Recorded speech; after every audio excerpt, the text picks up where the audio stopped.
Good evening, everybody. Welcome to the Carver Conservation Commission meeting for Wednesday, December 3rd, 2025. This meeting is being cablecast by Area 58 Community Access Media, Channel 15, and will be posted by Area 58 on YouTube as soon as possible. We can move our discussions to the end. Sure. The 0 Wareham Street continued public hearing. They've asked for a postponement until January 7th. Yeah, first meeting in January. First meeting in January. So we will start off with our new public hearing at 0 Fuller Street. It is a notice of intent. Notice is hereby given in accordance with the Massachusetts. Yes. I think we should vote to continue it to the 7th, just because at the last meeting we continued Wareham Street tonight. So I think we should vote to continue it. Okay. This is 0 Wareham Street? Yes. All right. I'll make the motion to move 0 Wareham Street to the 7th of January. Second? Second. All right, it's been moved and seconded to to continue the public hearing for 0 Wareham Street until January 7th, 2026. All those in favor say aye. Aye. Aye. Any opposed? Hearing none. All right, now, moving on. Notice is hereby given in accordance with the Massachusetts Wetlands Protection Act, MGL Chapter 131, Section 40, and the Carver Wetlands Protection Bylaw, that a public hearing will be held at 7:00 p.m. on Wednesday, December 3rd, 2025, in Meeting Room Number 1 at Carver Town Hall to hear the notice of intent submitted by Stone Street Solar, LLC, to construct a ground-mounted solar array with coupled battery storage, site work, and utility interconnection within an existing 8-acre cranberry bog and the 65-foot and 100-foot buffer zones to bordering vegetated wetland and inland bank. This project is located at 0 Fuller Street, Carver, Massachusetts, Assessors Map 50, Lot 1. All interested parties are invited to attend. Good evening. Good evening. Thank you, Mr. Chair. For the record, Sarah Stearns with Beals & Thomas.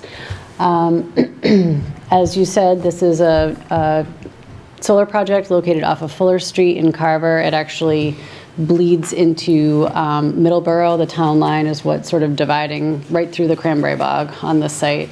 So what's shown in black is proposed.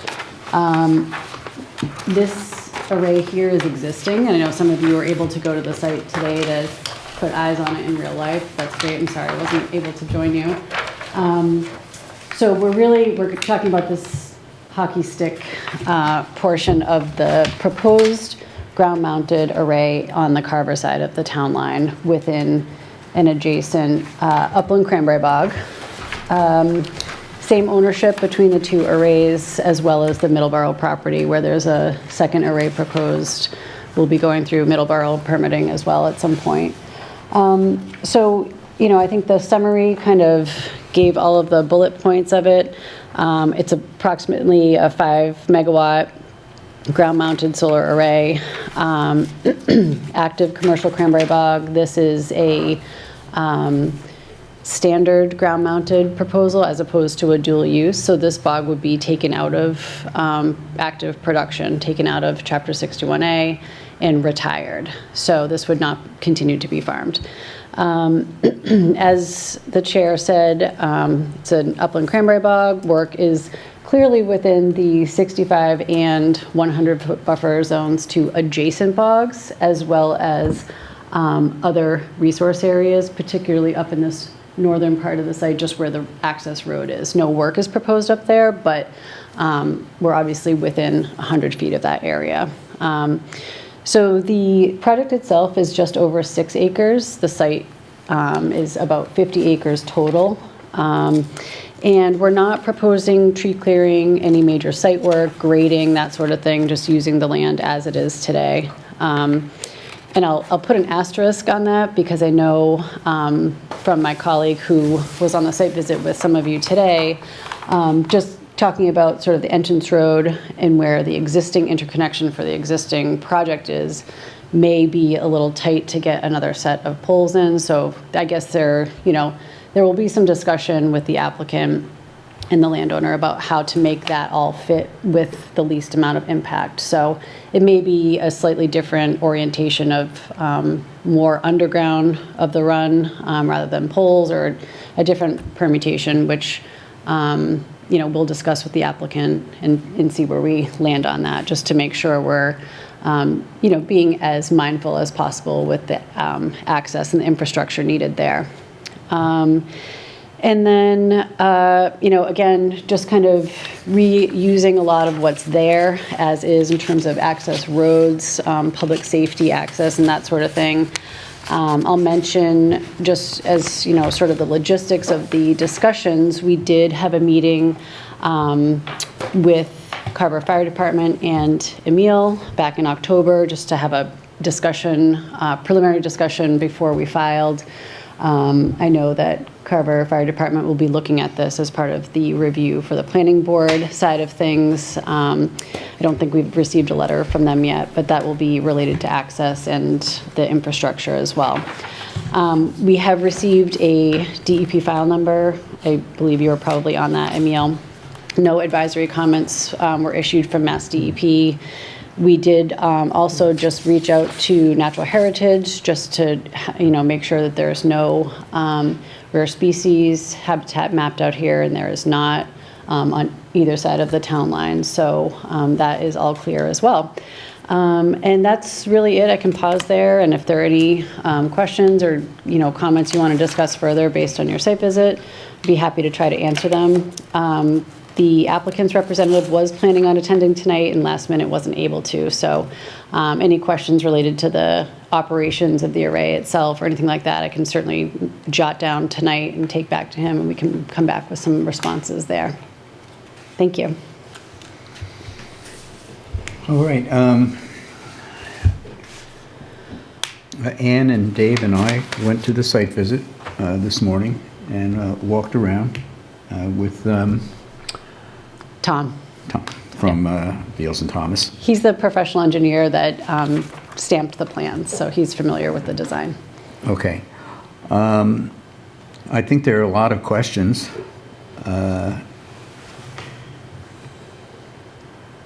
First and foremost is, our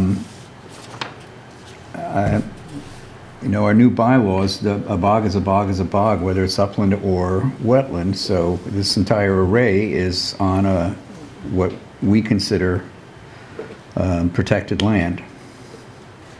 So not only is it within a 65 feet of a protected land, it is entirely on a protected land, in a sense. And that is a little bothersome, but I mean, the bog next door, the array next door was also on cranberry bogs, but that was prior to our current bylaw being in effect. So I think that just raises a little bit of a question to me, and if there's one particular area that raises more concern to me, it is the location of the pad in the northwest corner, being entirely within a cranberry bog. So that obviously is going to have to be filled and leveled in order to pour a sturdy concrete pad. Is that correct? Yes. Okay. So I want to hear what my other board members have to say about this. Ann, we'll start with you because you were there today. Sure. So I think one thing I had questions about is, you're saying you're going to put the solar right onto the cranberries, like as they are, you're not like changing the terrain at all. But it would seem to me like first of all, you're going to have an issue with regrowth. So I don't know how that's going to exactly be addressed, like how you're actually going to, I've seen a lot of bogs rewild and they grow pretty rapidly. Yeah. And your engineer said something like they might have to add gravel or something, but it wasn't going to be filled in. But I guess my main concern is I don't want to see those bogs being filled in. That's just illegal to do that. And so there's that. So this is like, how do they actually make it so that they can maintain it? Are they going to have to remove the peat layer in order to do this? I mean, that No. wasn't communicated to us. But. Yeah, I think, typically what is done in a situation like this, it's very similar maintenance to something that's like a grassy field beneath a solar array.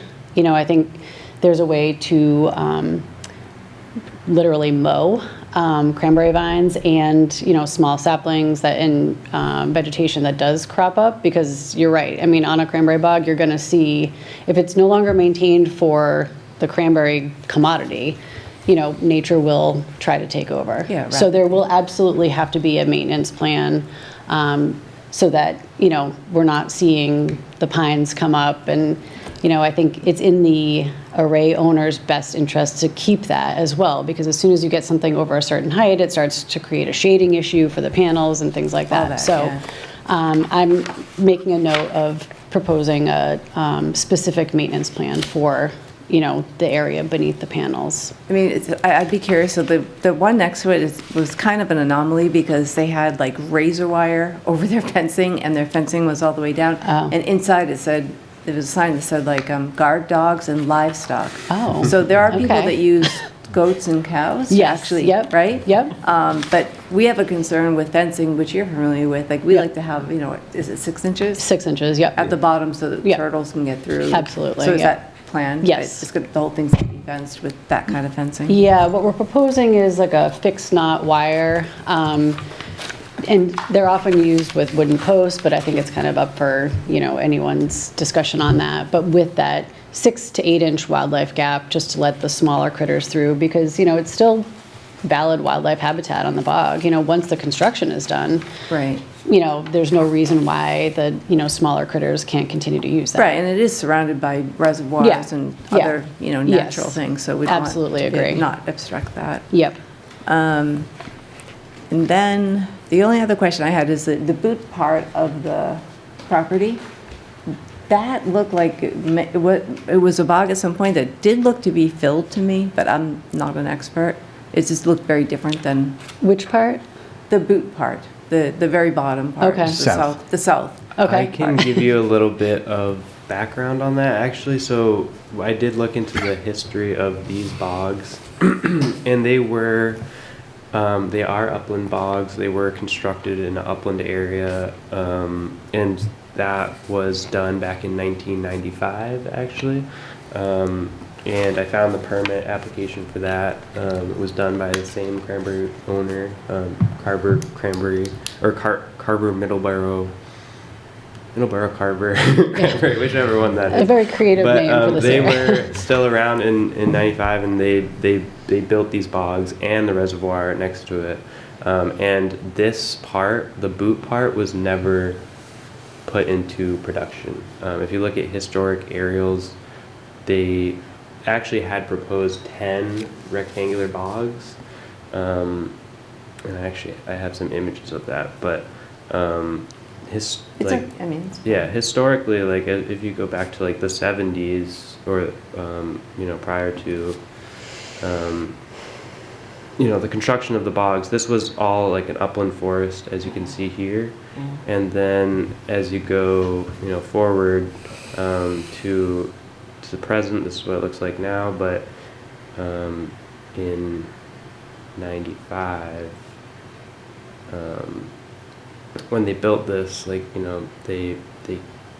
cleared the vegetation and constructed the bogs, but that boot part, as far as I could tell, was never put into cranberry production. It's been as you can see, so like they're making these rectangular bogs, and they were planning to make 10 of them, but they only ever made I think it was like 7 of them. So it's like they prepped to do it, and then they just didn't They finish ran it. into some BVW at the bottom of the property, and they didn't end up making as many as they thought they could fit in that area. So they, again, like they kind of were going down the line, and then they, kind of hit this area, and they just never put that into production. So it really, you know, you can see here they built a reservoir at the end, which is, you know, beyond that area. But again, like these two parts where the boot, like you're saying, was never, you know, never grown Never for grown. vines. Okay. It That's- just looked that's- unusual to me that's that I couldn't. what I, you know, Thanks. came across. That helps. And I think those were my main questions. Mine were similar to Savery's, is that the engineer was Ed, what's his name? Tom. Tom. There. Yeah, he didn't Yeah. know if you'd taken it out of 61A. It And will that's be. significant because now it's no longer agricultural. Correct, right? yes. So, yeah, this is one of the first projects where we have it under the new bylaws. Right. So, Is it the first? Well, pretty much, yeah. It's Could the be. first Yeah. Where project it's that's like, mounted. you know, Not duly used? Indirect. ground mount Ground mount. in the bog. Okay. And Great. yeah. It's one of the first ones, I think, Right. in general, but Yeah. it's a little Okay. bit problematic. I thought someone else would have done it. No, it's just, There Well, are I a mean- lot of solar projects happening in Carver right now. It does raise the question about how the commission is going to address this, Right. because as Emil and I have talked about, you know, it was added to the bylaw that, you know, a cranberry bog is a jurisdictional area despite its status as an upland or wetland origins. But then there's no additional performance standards for that. So like in the Wetlands Protection Act related to wetland bogs, if you're filling or putting posts in a wetland bog, AKA bordering vegetated wetland, then there's a whole list of performance standards where you have a maximum square footage of impact allowed with replication, et cetera. That is not in our local bylaw. That is, you know, it's jurisdictional, yes. And I think, you know, we're acknowledging that this is a locally jurisdictional area. It is not jurisdictional under the state act. So I guess it's a little bit unclear on our end, and perhaps also on your end, that we could, you know, kind of figure this out together. But, you know, without that regulatory performance standard about how to treat it, in what to do if you're working in there, we're, you know, sort of at that discussion point of, okay, we're acknowledging it, much like we're acknowledging we're within the 65-foot setback as well. You Right. know, how do we address that?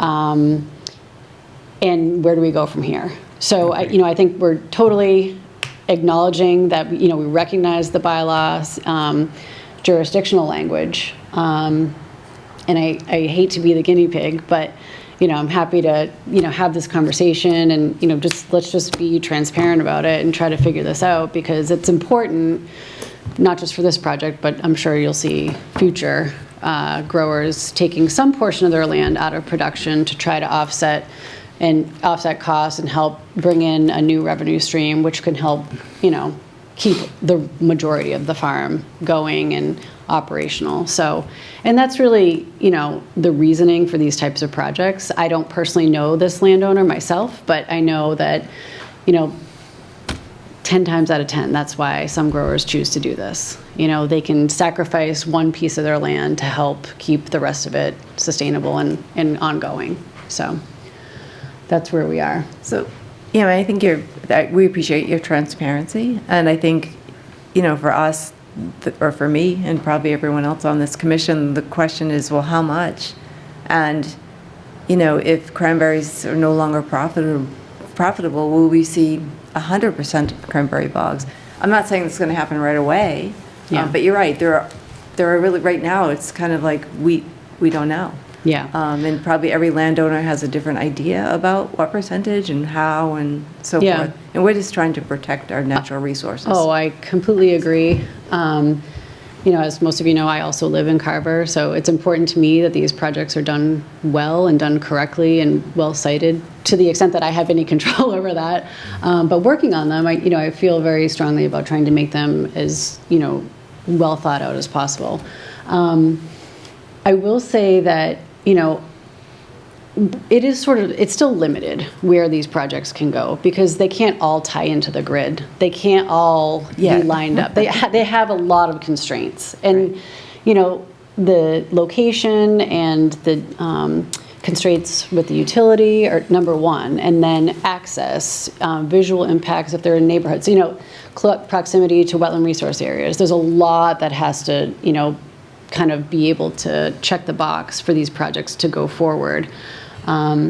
And some of them will go through permitting, and then there will be some issue where they aren't able to go to construction. So, I don't think that we're going to see them on every corner, or every cranberry bog, or every, vacant lot. I don't think that that's really feasible or even possible. Okay, yeah, that makes sense. yeah. I mean, but offhand, like, I know that a lot of this goes into Middleborough. Do you know, like, what total percentage of land that they have that is currently cranberry bogs, and what percentage of land they're trying to use for This solar? particular landowner? Yeah. I don't, but I can talk to our applicant to find that out. I'll tell you that this is a 322 acre property, and like this portion of it in our town is It's only 65. 8 Or 8. acres. Well, 6 acres. Yeah. 8 total.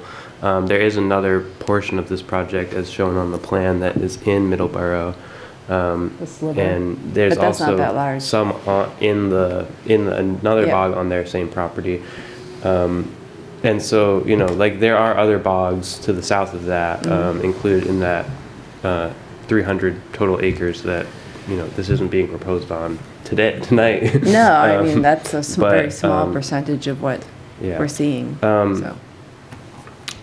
I think I have some questions, but I'll defer to you guys.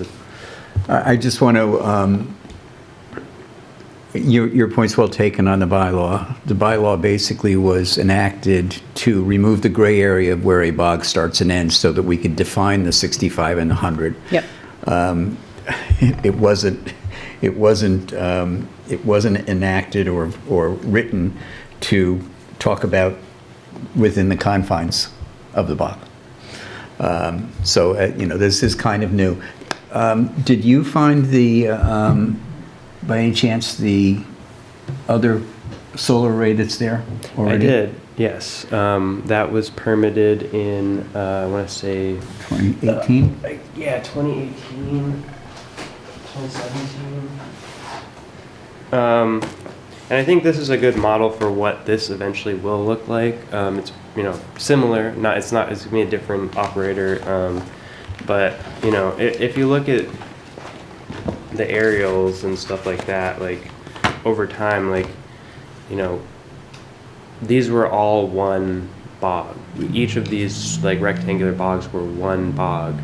It's not like, like when we're out there today, when you're walking around, it kind of looks like, oh, like there's these bogs and then there's like these other bogs that were like, covered with solar and it kind of looked like, oh, like did bog ditches get filled in here? But that really wasn't the case. If you look at the aerial imagery, like what they did was they walled it around with like new bog roads and then just like put the solar on top of what was there. And I don't know, maybe they stripped the vines at that time, but with that project. But I think generally with what's proposed in front of us, like that's probably what it will end up looking similar to. I guess addressing the bylaw, I think in my mind, like a cranberry bog typically should have the performance standards of BVW, and I think we as the commission and as the agent, we have to consider what the intention of our bylaw is, and if it is to protect the cranberry bog as like any BVW that we protect, or any other wetland cranberry bog essentially, which has the performance standards of BVW, then that's what I would typically hope to for us to kind of regulate these resource areas as. But that's like something where we have allowed solar panels to be placed in BVW cranberry bogs.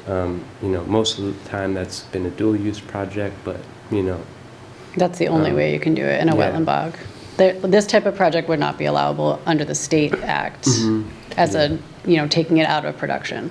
So if you're working in a true wetland bog, a BBW, dual use is the only allowable under the SMART program. And the way it sort of meets with DEP regulations as well. Yeah, and so Right. this was filed as a bylaw only project under the state because it's only touching state, buffer zones, or sorry, it was filed as a buffer Buffer zone zone, only yeah. project under the state Wetland Protection Act because it's only touching wetland buffer zones. But for us, I just hope that we would look at these cranberry bogs as any other cranberry bog and, consider the project as is proposed and say, is this, would we as the Conservation Commission, allow, a project, similar to the one that's next to it to, go in upland cranberry bogs like this. So again, I think the commission really should consider what the intention of changing the bylaw was, and for each of you that may be slightly different, but I think for me, in my mind, it's really more so to prevent more residential type development. I think that's more of the board's concern, and it wasn't really to say hey, we don't want to ever see any more dual use or ground mounted solar in cranberry bogs, because it seems like for the most part the commission has been open to that type of project. So again, this is the first one. It's a unique project. Maybe we should take some time to consider it. I do have a few specific questions about this project. Before you do that, Emil, Yeah. can I just add one thing before we get off the upland wetland subject? I think it's also important to acknowledge that the whole upland wetland classification is important because of what's out here as well and how this behaves. If this bog is taken out of production and we turn the water off, so to speak, it's not going to necessarily act as a BBW. It is a sand-based bog, and I think the South Meadow restoration project that Matt Rhodes and his family is working on is a very, very good example of wetland bogs versus upland bogs and what happens when you stop farming. Because the main linkage of wetland bogs are very, very wet. We took the vines off, we're roughing that up. I mean, there's already wetland vegetation coming up. The upland bogs that were sort of over to the eastern side, there is it is straight sand. It is a very different environment. And I think just the classification of those types of bogs are for that purpose. What would happen if you stop farming, turn off the hydrology, take all of those inputs away? What would come from that? And this is one of those cases too, where, if this is a sand-based bog, it's not going to revert back to, or turn into a vegetated wetland. There's no hydrology to support that and that sort of thing. So I think that's where, the difference really lies, if we're talking biologically. And another, sort of data point for the commission to consider as these projects come before you, how would this act? And, is this truly a wetland if it's no longer a bog? Certainly in some cases it will be, but in other cases where they are clearly constructed from upland regimes, it's unlikely, So I just wanted to kind of add that into that conversation. No, that's a very good point, and maybe it would be worth us going out sometime and taking a look at the site that she's talking about. I think some of us have been out there, but it's changed a lot since we've been out there together. So I agree that would be a good example to show you guys, because those upland bogs are just completely dry. Right. Yeah. I would and the other ones are full of water. Especially after a rain event. It's night and crazy. day. And I think, we can use it as an example for this conversation and how, it applies to other projects. Just because it's an open site, it's under construction, the commission can go out there, unrelated completely to this project, but just in terms of figuring out the classification and what's allowable and how the commission wants to Right. treat this now that the definition has, or the jurisdictional definition has changed a little bit under the bylaw. So one thing I'd add or ask, I would love to see that project and walk it, but I think also, like, when we go out to sites like this, we see like a very high level of water manipulation. Yeah. So it could have been built as an upland bog whenever it was built, but then there's a bypass channels added, there's new reservoirs Right. added. And so I think there are certainly cases where upland bogs that are actually used for 40 years, let's say, as a working cranberry bog, and all these hydrology changes, they might actually be wetland bogs, even if they start as upland bogs. And I understand we have a process, that we look at the hydrology of the soil. But if you change the hydrology, if you stop feeding that bog. Yeah, if it doesn't get the water, Yeah. but like it might have been changed in a way that it is going to get the water. We have a, Yeah. pretty high water table, like. Yeah. And we Yeah. understand the process, but it's just. Right. Sometimes I think for us, it's what was an upland bog versus a wetland bog wasn't always clear. And yes, we had testing Yeah. to do that, and we could get a second opinion, but Right. still not entirely It's- clear. yeah, there's a lot of actually- gray area. These were beautiful bogs, by the way. Yeah. Like Yeah. beautifully tended bogs. But that's. Yeah, and with these bogs, like I think like there's two big pump houses on the reservoir, and I'm pretty sure that's the only source of water for these two bogs. Is like these two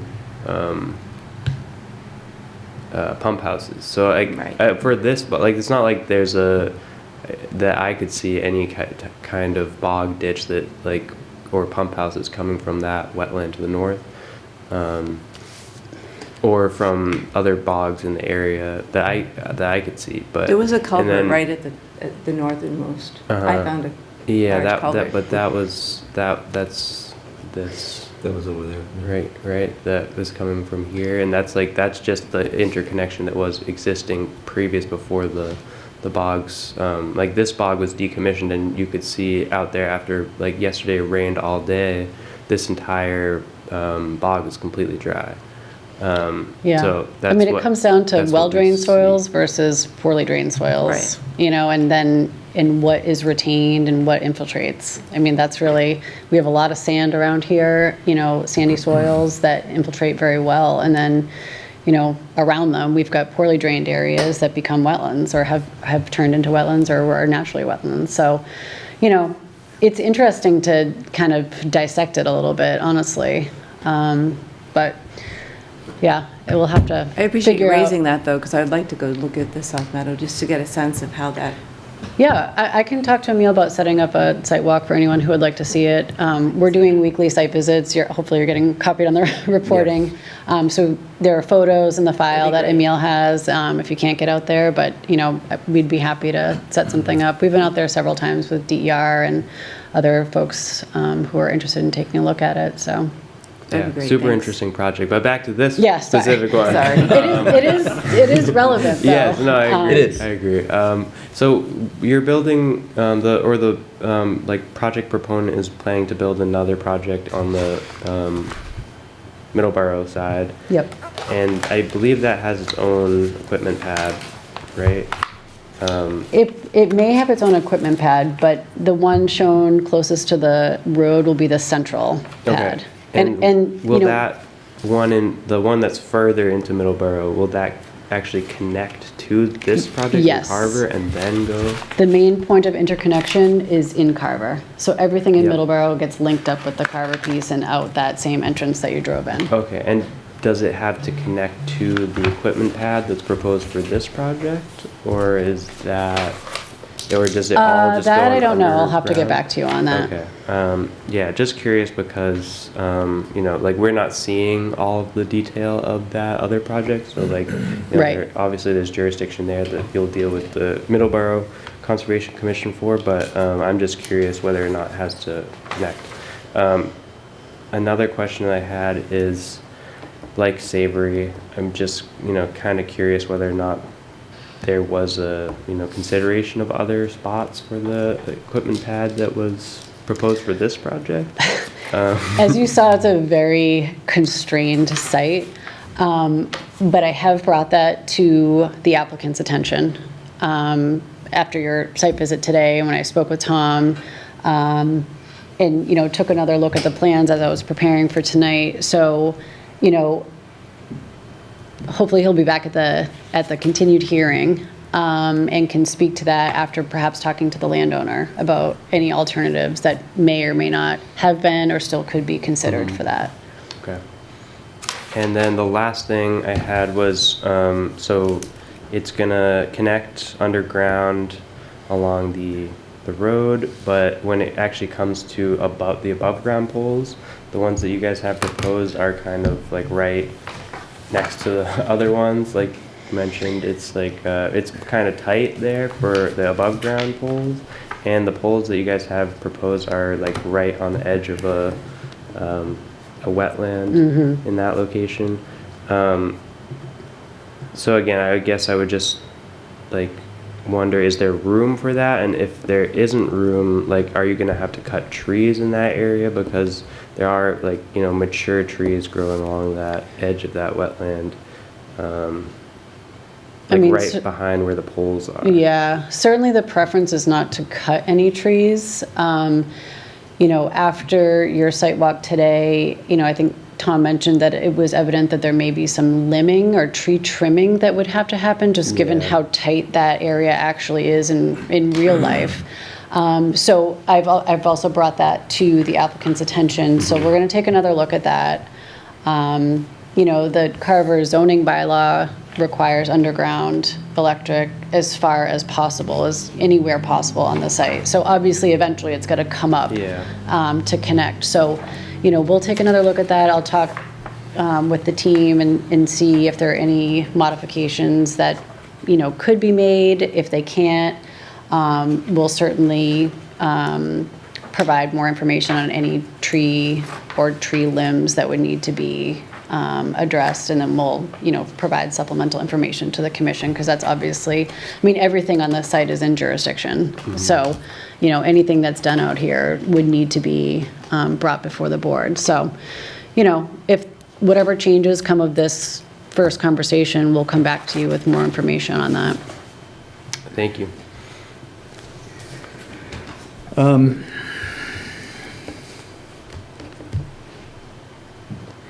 The blade of the hockey stick, which is the non-bog bog, Yeah.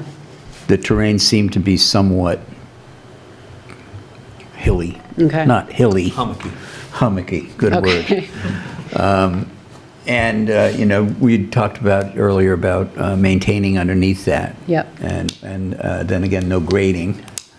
But I wondered if that would be flattened somewhat in order to better facilitate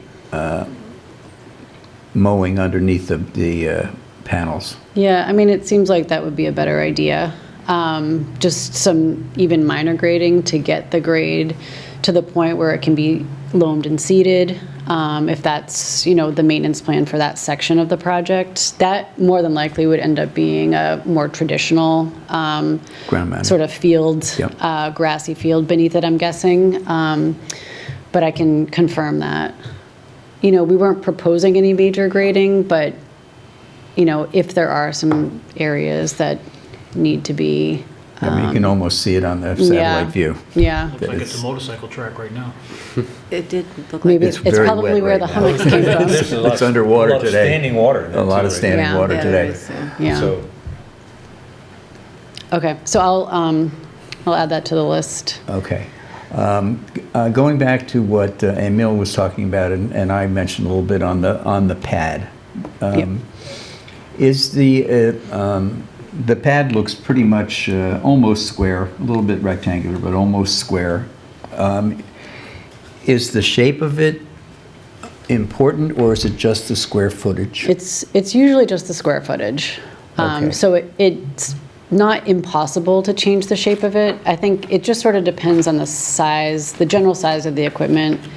Engineers like to put things in regular shapes, I have found. So, we can maybe drill down a bit on exactly what needs to be housed on that and what the dimensions are.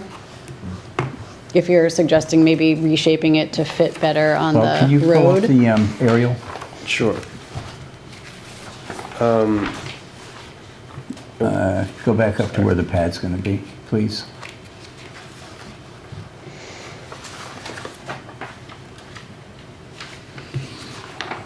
Yeah, right there. I'm wondering if that horizontal bog road that's already dry, the horizontal one, Yep, right underneath that bog. the Yeah, dike right between there. them. Yeah. If that, if that would have enough square footage to mimic that. We'll certainly look into it. As part of the conversation too, between the applicant and the landowner, looking at other alternatives, we can factor that in as well. Now, they're doing other solar in Middleborough on those bogs there, and the power's going to go out along the same road and Yeah. and, It's gonna come along this road okay, and then out. okay. All right, so So we that don't will know, connect we up. don't know, but one of the questions you're going to ask is if it has to pass through. Yeah, the pad.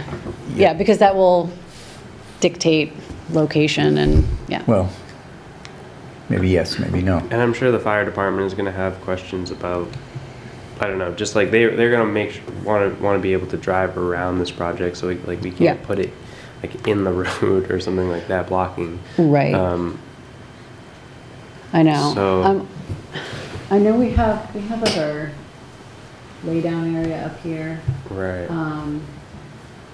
I can't speak for the landowner and I can't speak for the applicant without them here about, other considerations. So I'll talk to them and see what some of the options may be. Does your client, the applicant, did they own the current array? I don't believe so. Okay. Tom said they didn't. Yeah. Okay. Do they own the bogs that are on the east side of the array, the current array? The small ones, Yeah. yes. Yeah, that's all part of the property. Is the yellow the property line, Emil? Yes. Yeah. This yellow here. But they don't own the land where the solar is yet, right now? No, they do. They own this whole piece with that solar. Okay. The property owner is the same for All right. It's that this whole triangular thing. piece of It's property. just Okay. I So- believe the array is operated by a different. Oh, so same it's a- owner, it's a- different oh, it's a operator. Different company. Gotcha. that- Different solar companies, same- but same owner? Same Grower owner Yes. for all of this land. Right. Okay. And then Different company. it's probably a lease agreement with Yeah. an operator that's been Yep. there since Sorry. 2018 or whatever you said it was. I wasn't involved in that project, so I don't really know firsthand, but yeah, it's all the same owner Okay. in Carver. The cranberry grower owns it all. All right. Gotcha. Emil, other than our new bylaw, is there any difference between the proposal in 2018 and what's being proposed now? Again, I just found the file today, so I didn't really have time to look into all the details Okay. of that. I think it was going to be a very comparable project. It's Okay. like ground screws. Yeah. It's like these aren't like raised high off the bog. They're kind of the same type of like slanted, like fixed array. And again, they cut off the water to that section. It's completely dry, and while we were out there today, like you may have noticed that the bogs, like they don't really have traditional like bog ditches because they're like the new type of bog. It's kind of like Yeah, the swale. very Kinda, yeah. minimal grade change. So I think essentially it probably will end up looking very similar. Okay. The only difference being like what's proposed here is they're like not scraping. Yeah, the first comment I and made. I don't know if that was part of the other project. They're not scraping the peat layer and the vines off of the bogs for this project. Not to my knowledge. I don't Yeah. know that they The do. first comment I made today was that these are new bogs, because they did not have the traditional canals. Yep. So I can look into that again if we're going to continue. Yeah, I'm just this. wondering what kind of conditions were put on it. You know, that, because I think that what's there already has sort of, you know, become acceptable. You know, it looks fine, it's maintained well, and, you know, it seems to be healthy, you know, from a standpoint of living things. It's not wet any longer. So I just wanted to, you know if there were any major differences between this proposal and that.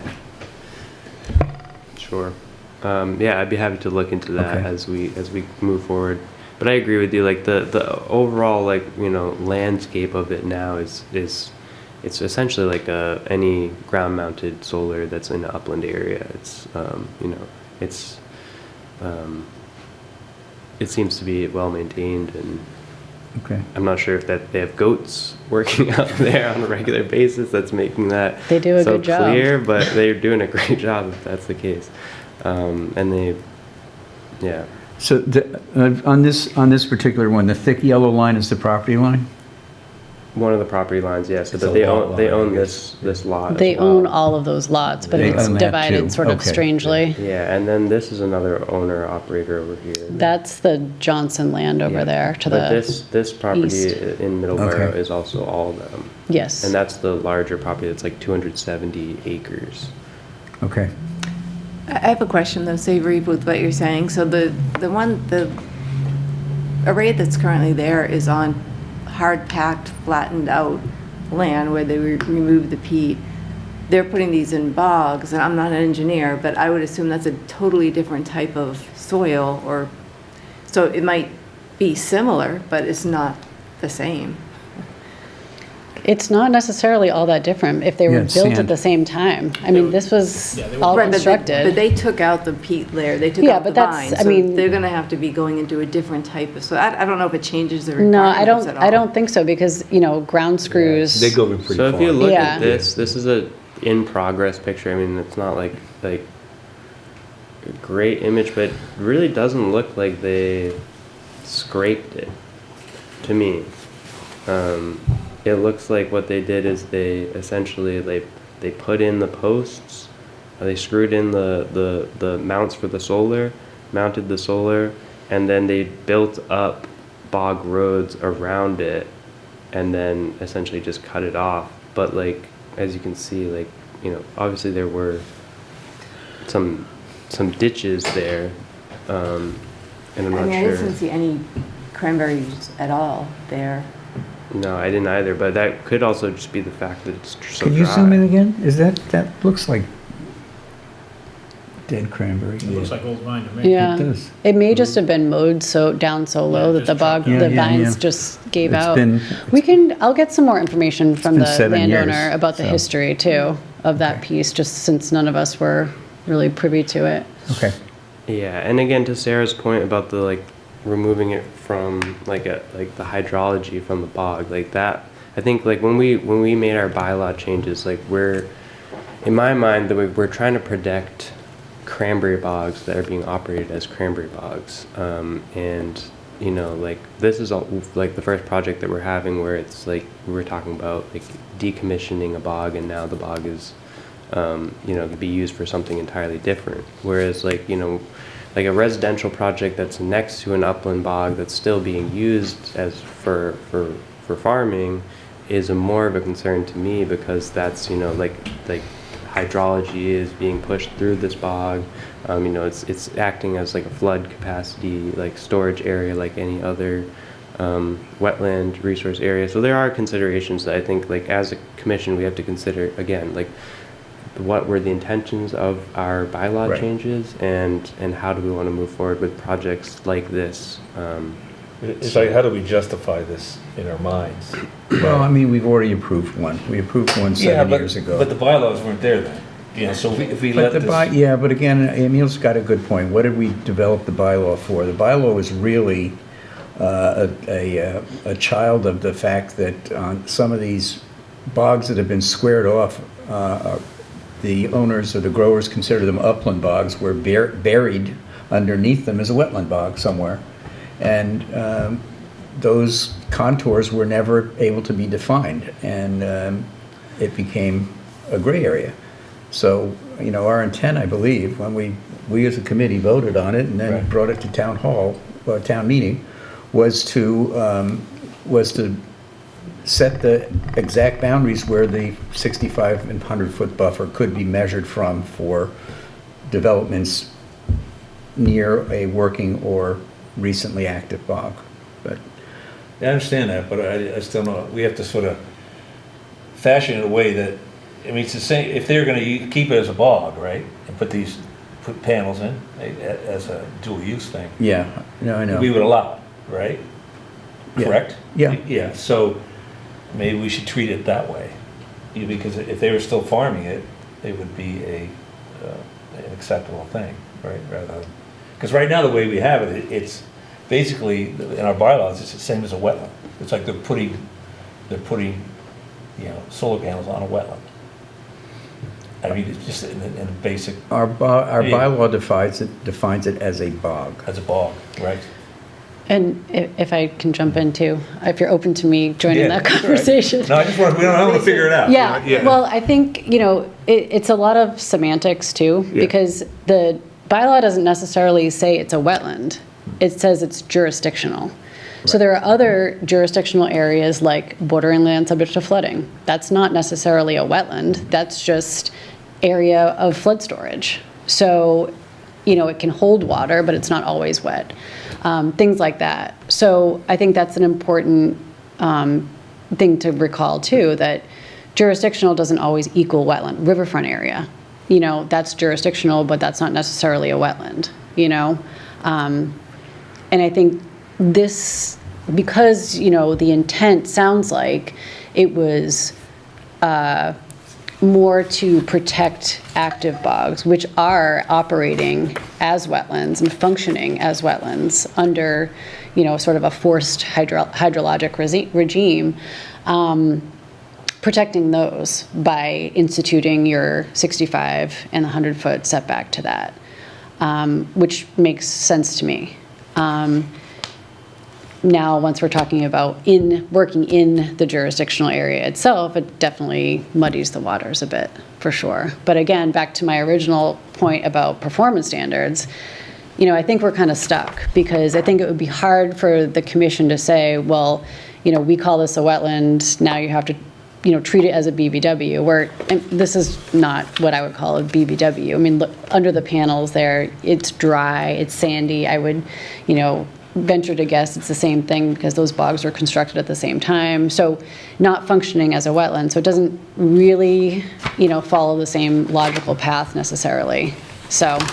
The other thing I'd add for everyone else to think about, because I've been thinking about this today, is we know that the dual-use solar, UMass Amherst has done studies to show Yeah. that it does reduce the production because, it does shade the area, and we understand all that, but when you think about what you're doing, it's actually to the town's advantage if they take it out of 61A, because the tax rate will be higher.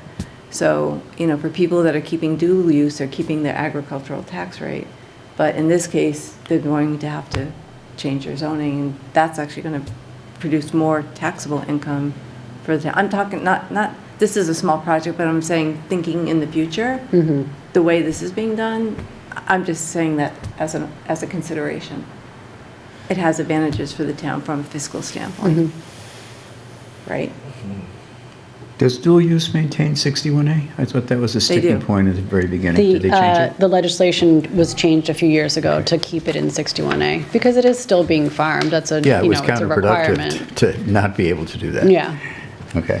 I understand practically what we're talking about, but still, the question is, though, in the future, if somebody's going to not put solar in, but say they're going to develop the area, they can use the same arguments that we're using now to build right in the middle of the bog. Yeah. Which sort of negates what the bylaw was That does. designed for. I see what you're So, saying. so it's a real quandary in my eyes of what to do here. I mean, I practically Yeah. understand what's going on. And that's do. why I think what we initially started out Yeah. with in questioning with this project is, how are you going to go about turning this into a solar field? Like, are you going to dump a whole bunch of fill in there and level it with heavy machinery, and then place, like, solar on top of it. Like that's not the case for this particular project. Like they're proposing, you know, like drill right into the bog, and mount right into the bog, and then maintain the vegetation, and like as it goes, as it grows in the future. But I agree with what you're saying. Like I think, you know, like people are inevitably going to look at you know, like how we're treating projects in upland bogs, and I think you know, I think a solar project's a lot different than In a house, yeah, there's no question. any type But- of like. But I understand that, but it's just how do development. we justify it? I mean, we can say that the solar panels have a much lower impact on our natural resources Right. from a negative standpoint than I- septic systems, Right. you know, multiple septic systems. I mean, yeah, I mean, I understand, the environmental impact of this is probably relatively low compared to this, We hope. but still, it's still, how do we deal with the bylaw? You know, it's just Yeah. interesting. Jen, did you have something you wanted to add earlier? I'm good. Okay. Carl. I was going to get to both of you. Was this intended to be a dual use? Because I see in the plans it says 10 to 13 feet high. No, it was never intended to be dual use as far as I know, by the time I got involved. I think the upper height is actually 10 feet, and I think that 13 feet was left over just on a detail. Yeah. I'll confirm that with the applicant, but I think 10 feet is the highest. And I'll get the correct dimensions on a revised plan, or confirm if that's correct. But I think that's quite high for a conventional array. Yeah. And these are stationary, right? Yes. So there are other wetlands boundaries here, though they're not marked on these maps, right? From the northern reservoir, right? Those are on the plans. Oh, they are? I didn't Yeah. see them. We're just not showing the buffer zone because everything is in the buffer zone. Everything's in the buffer zone. You know, Right, right, right. we I got started it, mapping out the I got red it. 65 and the green 100 feet, and everything was Yeah. just on top of each other, and I was like, just take it off. Yeah, It's just I got it. everything is It'd be confusing, right. either a resource area or in the buffer zone. right. So it's just a very tight area with a lot of, with the bogs lined up, and then, you know, the ponds at the top, pond on the side. It's just, it became So if crazy you to did look put that at. northern pad in there for the, you know, with a utility, yeah, right there, Yeah. that would be within 100 feet of that wetland north of there, right? It's close. Yeah, Yeah. I don't have the dimension on this plan, Right. but it's close. right. I mean, Yeah. you know, the road itself is right up against the edge of it practically, Right. so. Right. Interesting. I'm going to buy you a charger. I know. What's Yes, that? Ash isn't here this evening. Yeah, yeah. I would say it's probably outside of 65, but within the 100. Right. Yeah. I think that would be my guess, somewhere in there. So All right. just for my understanding, is the holdback here like for precedent only? Or what's the negative impact that you guys are seeing by putting the solar panels on? Precedent has a lot to do with it. Precedent? Yeah, I okay. think so. I think so, but there's also precedent set with the fact that they're already existing on there, certainly pre-bylaw, but, I mean, that's why there are variances. That's why we're a committee to vote on these things. Okay.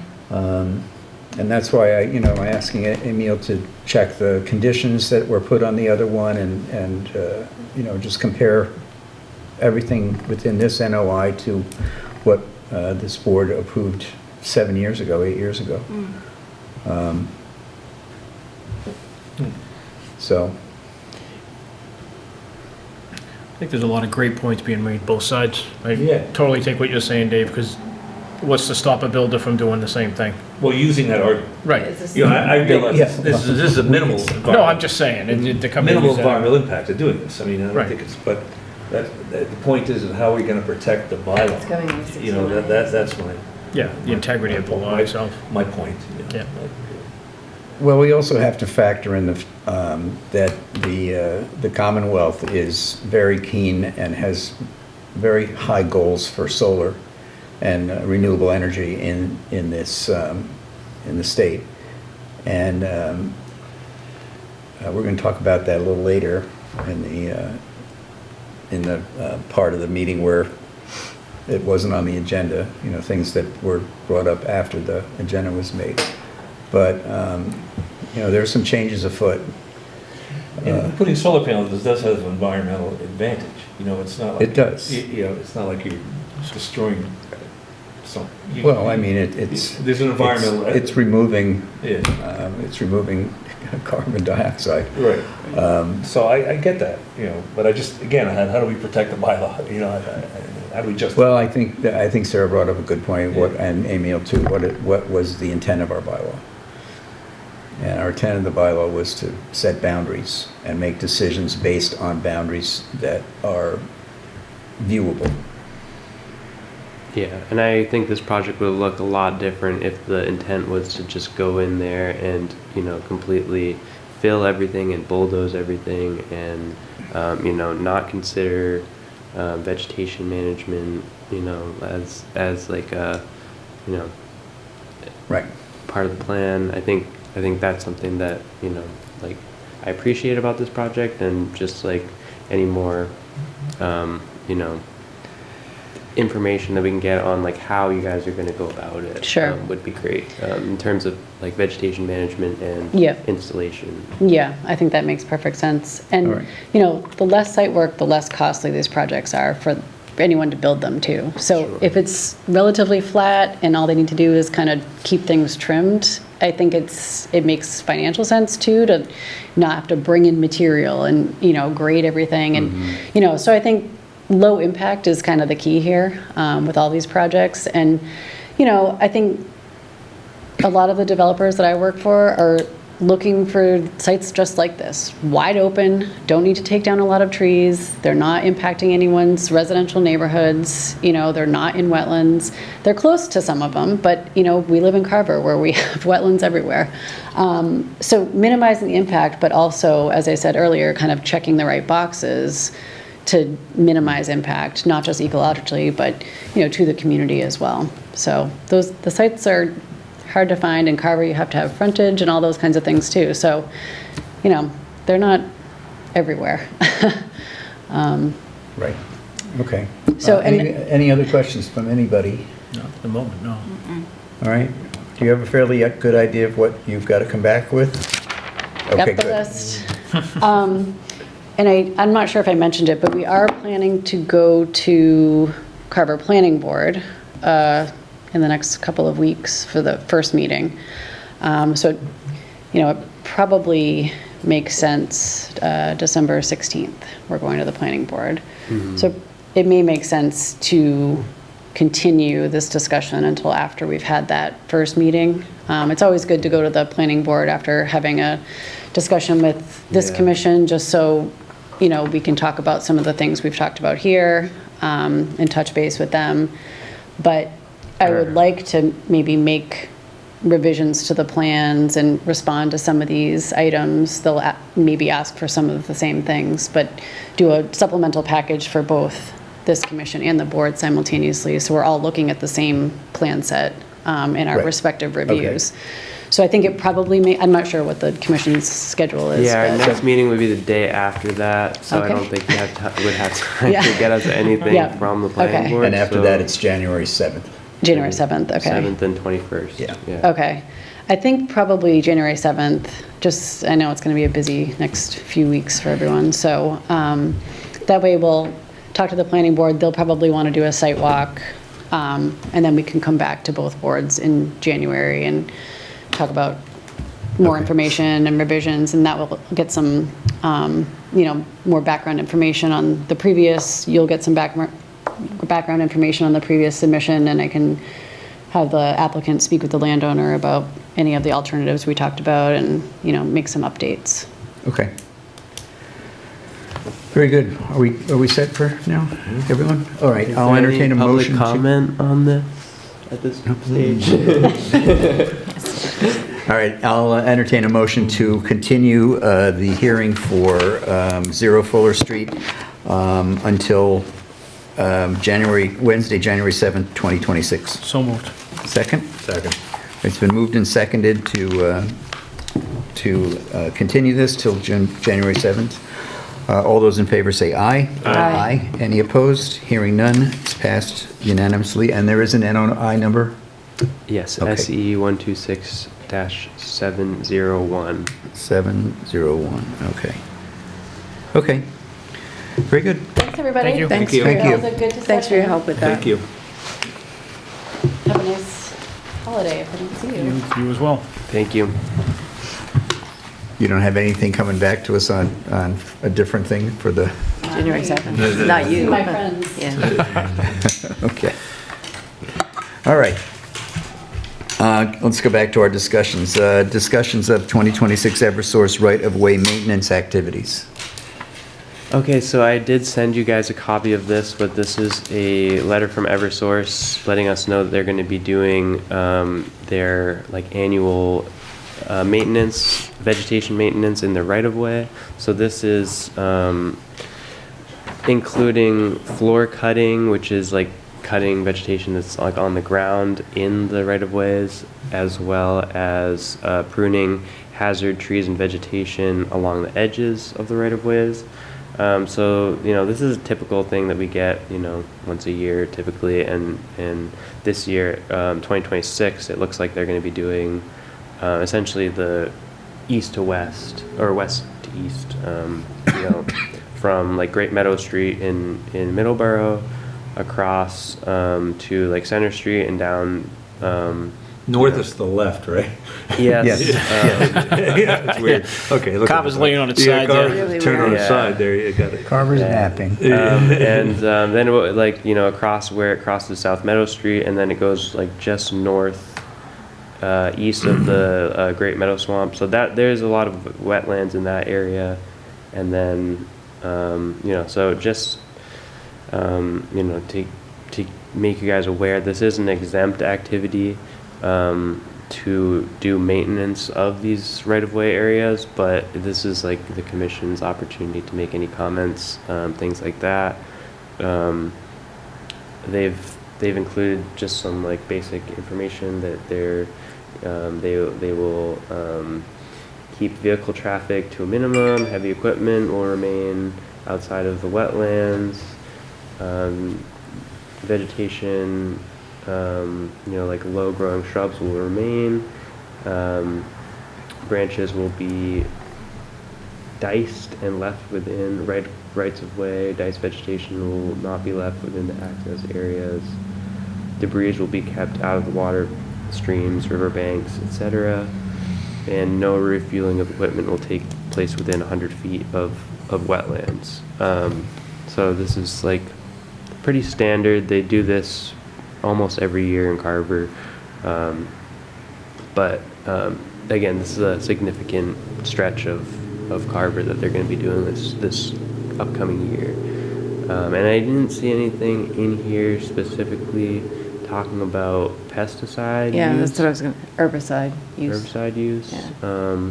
Although, you know, Eversource They has usually certainly do done do that. But I didn't see it. I didn't see that mentioned for this though. Well, it said there in saturated areas are going to do it by hand, so. Yeah. Vegetation management down there, little bullet points there. Mhm. So probably not going to be using herbicides. Good. I can, They usually do. you know, I can reach out and ask them if that is going to be part of this, but more so just an update for you guys on that.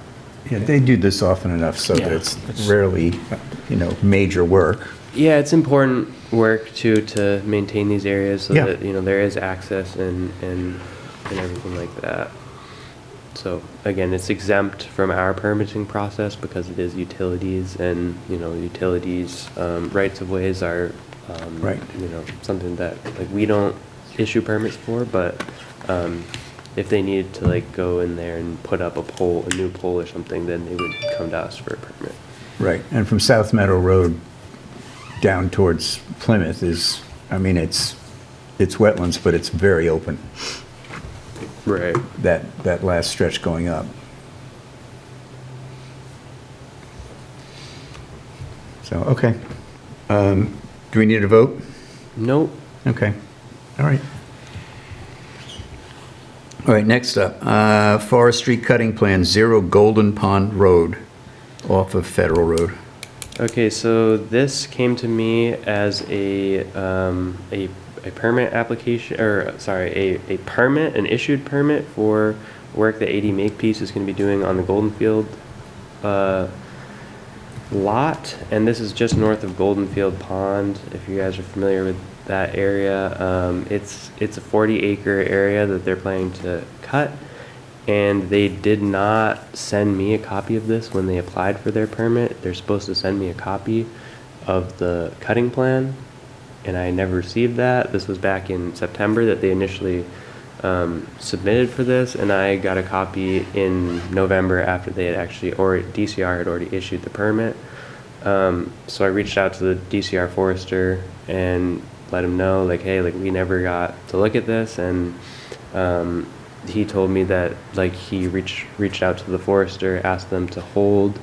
They haven't started the work yet, and they, you know, this is, again, another opportunity for us to comment on this project, but they do have a permit already.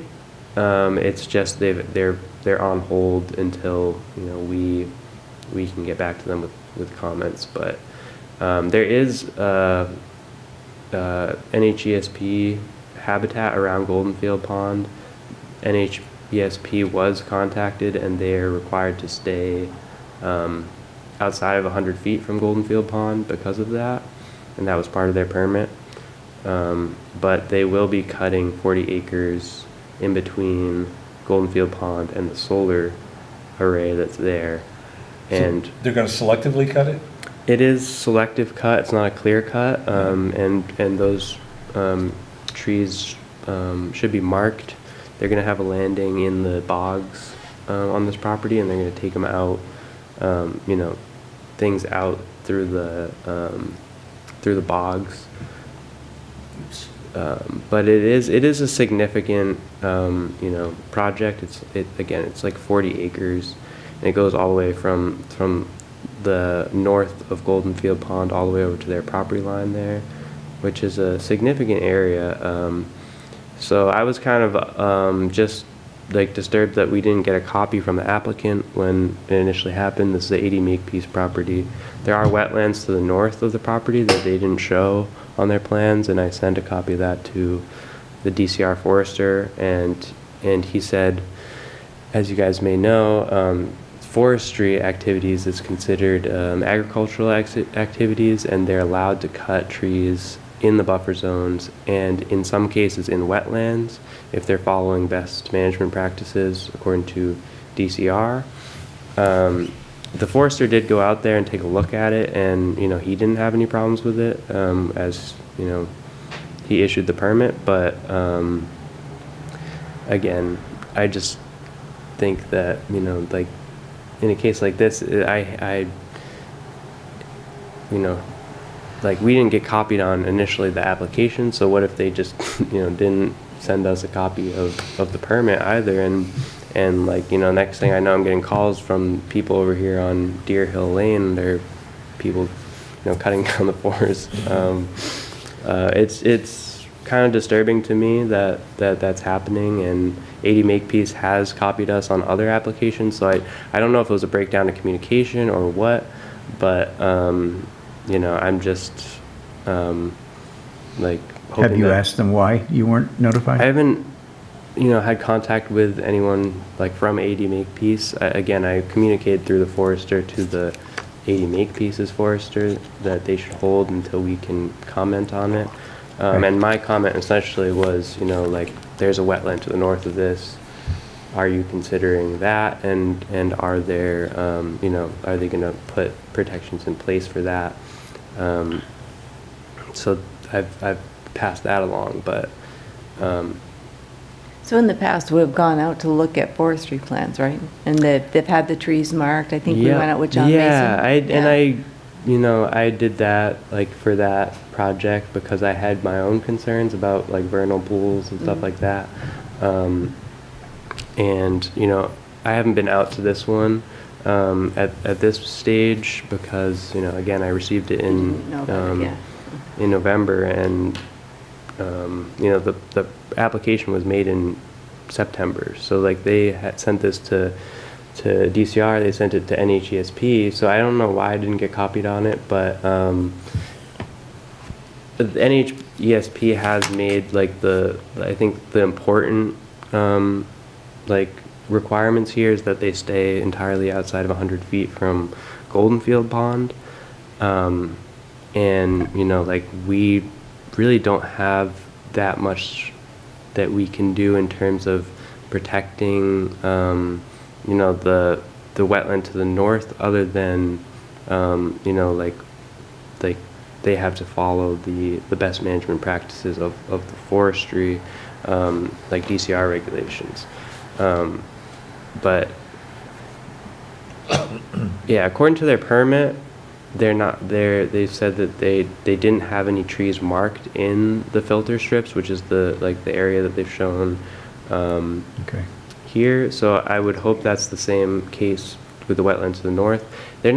This plan isn't showing any cutting in that area, but it's also not showing any filter strips, which are the like areas that they're supposed to be like protecting more. So why are they doing this? It's just for lumber, just for another source of income? That's what they have proposed here. Again, like, you know, who knows what in the future they'll use that property, like part of their property for, but, you know, they have a solar field to the north of that, and, you know, they do have like earth removal activities even north of that as well. So they're gonna leave So- some.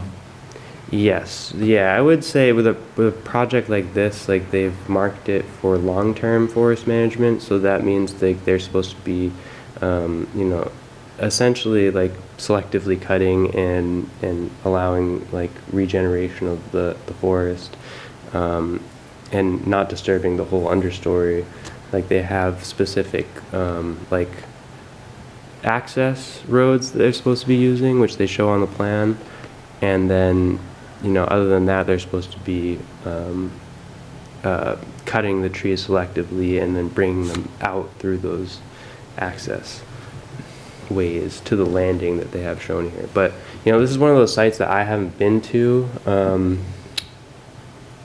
and I think it's like it's all mature forest back there. So, you know, I obviously don't want to see like a property like this getting like clear cut, which they're not proposing, but like when you don't have a visual like view on these properties, it's hard to like keep track of what these property owners are doing out there. So, you know, It's hard enough when they're in plain sight. yeah, so I have made comments already to the DCR forester, but if there's anything that you guys want me to pass along in regards to this project. Are you the only person in town they should have notified? That I don't know. I may send something to the select board, and I'm not entirely sure. They don't have to notify butters or anything like that. Well, no, I'm Probably just already I'm just wondering if there were other people that should have gotten it as well. Yeah, like we're not required to hold public hearings on this, but we Okay. are required to like be sent a copy and have the opportunity to comment. And sometimes like I've received these applications and like they're like the start date that they have on the application is like passed already by the time I get it. So it's like, Mm. you know, you've submitted it to me to pass along to you guys, but there's not even time to get comments to them before they're Yeah, after the supposedly fact. going to be starting. So in this case, like they haven't started yet. They've like Okay. been asked to hold. So are you gonna go out there, or are you gonna plan? Yes, I do hope to go out there at some point, and I think, you know, I have to make contact with the property owner and see how. All right, that- so how should we that's discuss this again after you've gone out there? Do you want to? I'd be happy to give you an update on that. And I just think, you know, like if there aren't any like comments like at this point, I think, But you said it's already out of our jurisdiction, there's really nothing we can do. yeah, I mean, We can only advise, we can't. we can only advise on these projects. Yeah, but still, I mean, the fact that they neglected to let us know is problematic in the first place. Yeah, I'm glad you got it. Okay, thank you.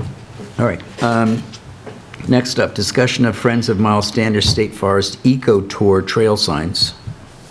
Okay, on a happier note, the Friends of Miles Standish State Forest have been working on some signs for an eco tour, and they initially were planning to put that in Miles Standish State Forest.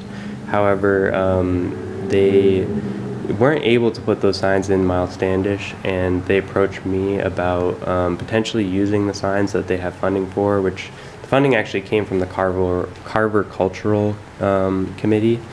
So the signs are essentially, they're going to be like, I have some examples, but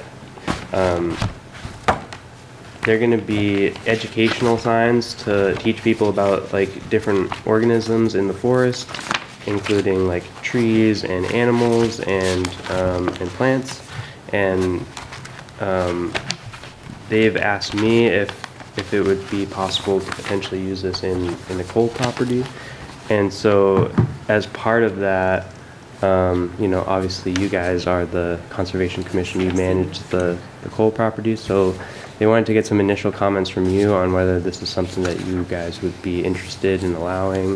It's, I think it's a really positive project. They're like interpretive signs they'll put next to it. Yeah, white so pine like there would tree be or a something sign like in the front of the property that will say like there's like this eco tour and you can walk around and go to these different signs. And there's a QR code on the signs that will take you to even more information about the organisms that are out there. So it's kind of an engagement thing for the community and the public to like kind of, you know, when you're out there on those trails, it's nice to have something that, you know, you're looking out for.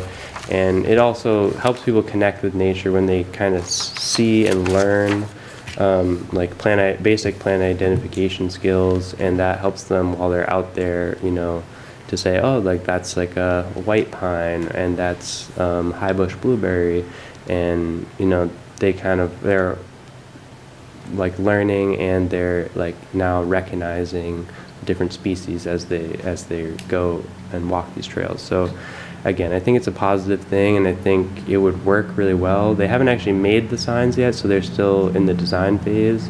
They did meet with the Carver Trails and Conservation Stewards earlier this week, and they had discussion on it. So it seems like that board is in support of it, and they're going to be coming essentially to you guys with the like final designs and asking for permission to put them in the coal property. So Okay. we're not at that stage yet, All right. but I just wanted to introduce this to you guys so that Okay. you guys are aware that this is Do we know happening. why Miles Standish said no? Yes, they said no because they had their own kind of sign idea that they wanted to go with, and they felt that like these signs were kind of like, I don't know, I think they were more like basic than the state forest was like, you know, Okay. interested in doing. And I think that they made some other comments like, you know, it's not ADA accessible because there isn't Braille on the sign or something like that. They were very picky about the signs, and I think that it's the DCR that controls the forest, so they had their own kind of direction that they wanted to go in. And you know, like this was something that was totally funded by the Friends of Miles Standish and the Carver Cultural Commission. So they were like, well, if we can't use them in the state Okay. forest, like let's try and use them somewhere else So, in Carver. I'm a member of that group, and I talked, when we were hiking, I talked to Bill about, he's like, where in Carver could we possibly use these? And we talked about the coal property, but I mean, they're really great signs. They're hand illustrated, which Emil said was the Kingston agent was The illustrated. Oh, Middleborough Conservation yeah. agent actually drew the pictures, And which are the QR codes, and beautifully like, done. like the state was like, well, what if you don't have a signal? Like your QR code won't work. So the state is just really picky. And I think we're lucky to be getting these signs because they're really quite nice. Do you know, It's- do you know how they're planning on placing them in the ground? Are they going to be low? I can speak to that. They have a plan for it, yeah. So they are planning to make the signs out of metal. They're going to be metal signs. They have a company that's going to do that already. And then the idea is to mount them to either 4x6 wooden posts or metal posts with a concrete, like small concrete. So it would be like a post hole digger, and they would pour some concrete in the base of that with the post in there, and allow that to harden up, and then cover that back over and mount the signs like vertically onto the posts. How high? I think 4 feet, I think is what they said. Kind The of. reason I ask is that we don't want we don't want them to become targets. Mhm. You know, I've been to places where they have a lower post and the sign is on an angle. Mhm. So you can look down and read it, but it's lower than the surrounding understory. So- That makes sense. I think someone at the Trails Committee did mention that they can become hunter magnets, and I Yeah, wasn't sure yeah, what they were yeah, referring exactly. to That's at the the first time. thing I thought Frustrated about. hunters. Yeah, I guess that does make sense. But again, we're still in the design phase, Okay. so they could potentially mount the wood on with the angle cut on top, and mount the signs on an angle. But again, I think it's pretty low, like 4 feet. It's like more like child, Yeah. like eye height, rather than up where Okay. adults are standing. But yes, I see your point with that. But again, they're Okay. going to come to you once they have a more fleshed out design and formally ask for permission, where you guys can actually Okay. Yeah, it's vote great. on It's a it. great idea. I like it. And Yep. I think once we're at that stage, we can kind of get an idea of where on the property these different signs would be most advantageous. So And he also, it's still a work in progress. he talked to Dan Badger too. I mean, he knows, Dan Badger's also, Yeah, so this is another project where the Boy Scouts are involved. The Boy Scouts are planning to actually organize a work day with the Trails Committee, and Before or after they build the fence at Lakeview Street? I think the Boy Scouts are out on Lakeview Street, but they are And the lean-tos on the Cole property. they are in That's right. on What were they? the sign. Alaska? What were they? I forget. There was some And crazy speaking thing. of Lakeview Street, I know this was the last discussion item on our agenda, but I believe the neighbor Yes. for Lakeview Street is here tonight. It's and I Mr. had, Murphy. Yes, sir. Mr. Duffy. Duffy. And I had asked him, to come, Mike. because we have had ongoing discussions about 44 Lakeview and the things that we're planning for the property. So if it's all right with you, Yeah. for Mr. Duffy to come up and just make Yep. some comments about his Sorry. property. Duffy. Mike Duffy. And if you don't mind, just sign in. Yes. Thank you. Good evening, everybody. Michael Duffy from 40 Lakeview Street. I've been a resident for almost 4 years now, 3.5. Yeah. I actually sat in front of you during that time, different group of people, but it was a very good discussion then. But what I'd like to talk about tonight is the possibility of entertaining a privacy fence rather than a split rail fence for the Conservation Committee's, I don't know if it has a project name, but Just the 44 Lakeview project. 44 Lakeview projects. You may or may not know, but the public beach used to have a chain link fence dividing the property between the COA and the beach area in 44 Lakeview. That kept out a whole slew of issues, trash from blowing over, people from coming over, dogs or other pets or animals running through the yards back and forth. So that's been removed. I've had several incidents with trash. Trash is always blowing over in the yards. And we've had a dog attack from someone that was walking along the beach, ran where the fence used to be, ran right across 44's property and attacked my brother-in-law's dog who was at my house. So it doesn't come without issues, and that's part of the reason why I have petitioned Emil several times through email. I talked to Mr. Bott about it as well. And I guess this is the next step of the journey towards that. In addition, there's been some other, lewd acts that occur over at the beach. I just don't want it to leak across 44 into 40 where I live. So I'm just asking for additional consideration towards a privacy fence rather than the split rail. And I understand that's going to be more cost. But I also understand that you're petitioning for some additional funds funding at this time, yeah, and to do that. yeah, like I've said to Mr. Duffy, it's a project that has limited funding, and we have, some funds already, but we really don't know that we have enough money to even complete what we want to complete at this stage. But, the privacy fence would be considerably more expensive than a split rail fence. And that's why, like Mr. Duffy has reached out to me multiple times, and I've said, like, hey, like, come to a meeting so that we can, have this discussion. It is kind of late in the stage. We have already submitted a CPC application. But at the last meeting we discussed, like, we need to get some estimates for things. And I did find that labor costs for a split rail fence, essentially, it's a $25 per linear foot. And this is according to someone at Pilgrim Fence, who Dave got me in touch with in Plymouth. It's $25 per linear foot for a split rail, two rail split rail fence. That's like locust wood, like the cheapest wood you can get, and that is half of that essentially goes towards labor.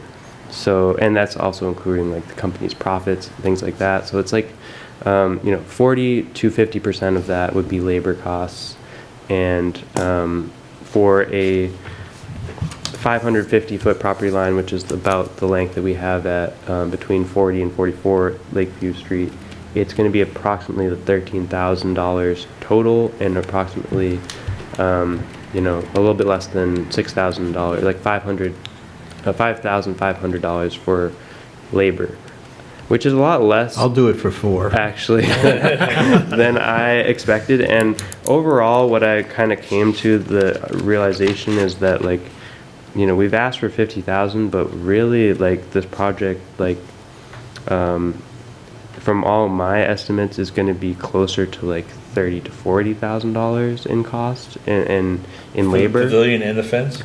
The pavilion, the deck, and the fence. However, again, these are like estimates based on the fence estimate was from a contractor. Other estimates that I got from the deck are more from like kind of just like basic construction calculators online, so it's not like firm numbers. But the numbers that I got for the pavilion was like $28,000 to $48,000 installed, and up to $16,000 for labor.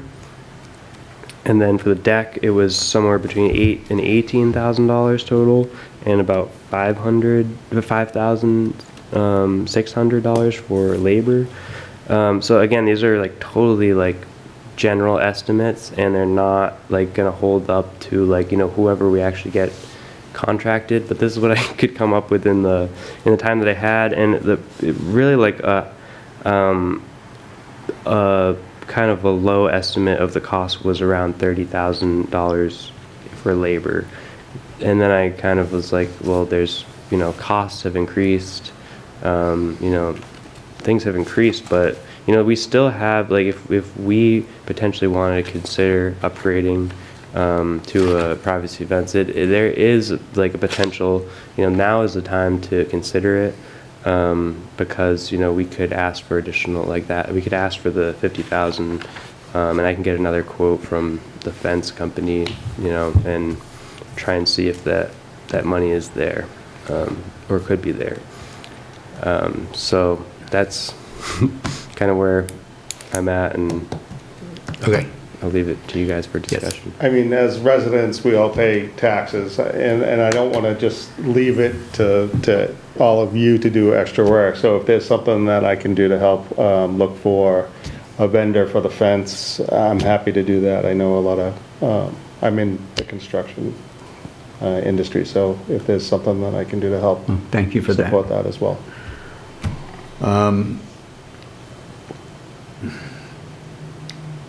The comment that I want to make is that back before you purchased the property, when the 2 lots were available, we at the Conservation Commission attempted to purchase both lots.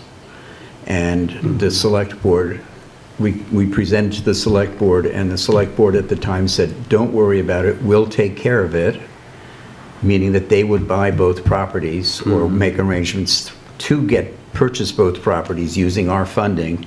They never moved on it. And both properties, your property and the property next door, were sold to private owners.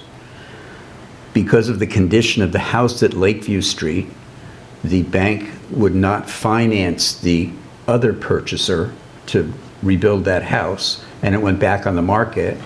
And we knew about that right away, and we as a commission said, and basically, we're not going to go through the select board, we're going to vote on it tonight, we're going to buy it. And we did. So, but our original plan was to buy both properties, and the reason that we wanted both properties was the vista. We wanted to be able to see the pond. And there, with a split rail fence, you're still going to be able to see the pond to a certain extent, or across the Duffy's property. With a foliage privacy fence, it's going to canyon that property, and in my opinion, take away from one of the main reasons that we purchased the property in the first place. So I don't know, were you on the board then? You hadn't, okay, so I'm the only one left from when that happened. So we could maybe put wire on the split rail fence. That's what I was thinking. We could put wire on the split rail fence, which would hopefully help with the trash issue. And maybe keep animals, you know. Yeah. Going across. Yeah, I mean, we would put the lower, No, I mean dogs, I mean. yeah, I know what you're saying. Yeah, we yeah. put the 6-inch square fence, and smaller rectangles to keep trash out. But as far as like an arborvitae fence, I think that would diminish the beauty of what this conservation land was supposed to be like. That's my opinion. And going back to the reason we purchased it in the first place. So that's what I think. Yeah, I see where you're coming from, and I think, I mean, it just like, as I've mentioned to Mr. Duffy, like, you know, he is more than welcome to put up a privacy fence on his own property, and, you know, that's something like that's out of our control if that does happen. Except for the last 100 feet. Yeah.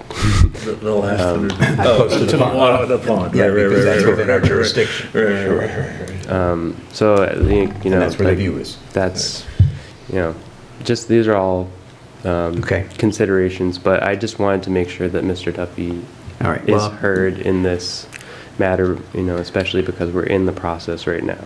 And Thank Xavier, you I'd very agree. much. Yeah, I'm no, sorry. I appreciate your concerns, and Yeah. they do sound serious, but like having something, aesthetically, I think a privacy fence would be not working the way we wanted that. I think it would just not be good. But if we could do something that could help mitigate the issues you're doing, I would. Well, the wire Yeah. thing can't be that expensive. I mean, I know a roll of wire. I mean, Right. is, Yeah. You know what I mean? It's not- No, I think that'd be a lot more accessible for us. Again, like, you know, At least to provide some security. yeah, if a split not- rail fence yeah. is typically, I want to say, like 3 to 4 feet off the ground. It's not it's a 2-rail split rail. It's pretty low. Yeah. But it, like, you know, if you did have a wiring behind it, it's gonna The 3 feet like it's usually. gonna help with trash. Yeah. And Right. hopefully the, you know, trash is gonna you know, be something that we consider, and hopefully the town is going to consider, like, how we can maintain that and manage that to be better in the future, because, you know, there is a lot of trash being dumped at the beach property, and it's you know, frankly, like, something should be done to like protect that property more from Right. from that issue. Well, there's been a sizable investment for that whole property down there from the town. Yeah. So, and I agree with you, Savory. I mean, the whole idea of that was to keep it wide open. Right, and, you know, the part of the plan, what we're going to do at some point, was do native plantings, have the walkway, native plantings, and those plantings could act also as a garbage trap and let less stuff come towards you. That's great. So, There is, and I understand that we're all visioning this stockade, giant fence or something like that, but there's definitely concessions that can be made, a 4-foot fence or something like that. But just, you know, this dog, I mean, I have a video of this dog attacking this, my brother-in-law's dog. It's scary. I mean, I it's. know. I've had dogs all my life. When I see a dog running after another pet, you react and I don't things think happen. anyone's diminishing, you know. But what I'm saying is, you know, a split rail is definitely not going to prevent any dogs from chasing each other. Unless it had wire. Unless it mesh. had a wire. That's a great Yeah. concession. We could at least look into that. I mean, it's not Yeah, gonna cost I us a would significant amount of money. 100% go for that. Yeah. But I was also requesting consideration to move the pathway, like where you have it now. I don't know if you can bring that up. I know you have battery issues. Yeah, I think it's. But where the pathway was, it was running right along my property for the most part. I don't know if there's consideration that could happen where it could go on the other side, closer to the beach and the COA property, and kind of leave that towards, like you suggested, more having plant life there where people wouldn't venture I think over. I think that's an easy fix, Yeah. actually. I Thorn don't bushes. think Very we're, I don't think we're. Yeah, there you go. Big thorns. Yeah, there's definitely Cactus. opportunity. Catch all the garbage. Are there native cactus in this area? No, And but I think- will say, like, the chain link fence coming down, like, wasn't ever really necessarily like a thought of this board particularly. I It didn't was- know you were considering buying both properties either, so that's news to me, and I obviously didn't intend to block any of your intentions when I bought No. the property, so. I will tell you, personally, I was livid, I bet, I mean, because we were all set, we all voted as a board to do that, and the town administrator at the time, it said to me and other members of the board, don't worry, we know how much money you have in your account, we will get these properties for you. And the next thing you know, they were back on the market, and you swooped in and grabbed one, and so did somebody else. I really didn't swoop, I mean, it was No, I a consideration for some time, Let me and I had no put it this idea way, anybody was you knew about interested. it before I did. So, Fair enough. yeah, okay. All right, I think moving the path is, I mean, we're not locked into the path, that's an easy fix. That's something we can certainly do, and I think the wire along the fence is good, it'll protect the view, but will stop garbage and dogs. Would be helpful, Okay. very helpful. Make it electric? Make it electric? Make it electrified. Get some razor wire like the Yeah, solar. and there are different varieties of split rail fences. Like, we don't have to necessarily go with like the Right. cheapest option. Like, and that's why, like, right now we're like, I think I brought this up not only to hear out Mr. Duffy, but also to, like, we have to submit this application like this week, or I don't know. Do you guys have a date for your CPC I think it's meeting? the 18th. Okay, so yeah, I guess Double this check should real really be submitted probably this week, and I want to know from you guys, do we want to stick with the $50,000? Like, based on my construction estimates, we're gonna be somewhere between 30 and 40,000 at the minimum. So I'd stay with 50, you think give 50 is the money fine. back. Yeah, You give the money back. Right. whatever you yeah, think it's and I gonna think, cost, you know, add 50%. with costs, like, and then, Contingency you know, fees. if there is some room left over, then, you know, potentially like the like the fence can be, you know, a better split rail fence. So Or maybe a that, little slightly and we higher can- one. we You know what I can- mean? You maybe We could do a 3 rail split Yeah, rail and fence make it as a well. tiny bit higher. You know, it's gonna be, And that way it would all of give these a, things are gonna cost more, Okay. so I just Right. wanna Yes, keep it at 50. keep Right. that all in consideration. We'll keep it at $50,000 Yeah, for the I would do that. request, and, And I will, so Whitmore, I don't think does fences, but he definitely does decking, so I will get you that quote. So that was I had a note saying that it was a 15 by 15. yes, Okay, that's so what I have, yeah. I'll ask for a quote. Is that with railings or without? I think it would probably be better with railings I'll and ask a for both. stair, like a Yeah. small step up Like to the- it. like It would be what they very built at the basic, COA. like, Yeah. almost like observation platform, yeah, but I Okay. think, yeah. All right. Very Thank good. you very much. Thank you. everyone, for your consideration. Okay. Thanks for Thanks for your coming. patience. Thank you, Emil. You're welcome. All right, one other thing that I want to, we should do the minutes. Has everyone read them? Yep. Yep. All right, does anyone have any corrections? I didn't see anything. I didn't either. I didn't either. All right, I'll entertain a motion to approve the minutes for November 19th as written. So moved. Second. And, all right, moved and seconded to approve the minutes. All those in favor say aye. Aye. Any opposed? Hearing none, minutes are approved.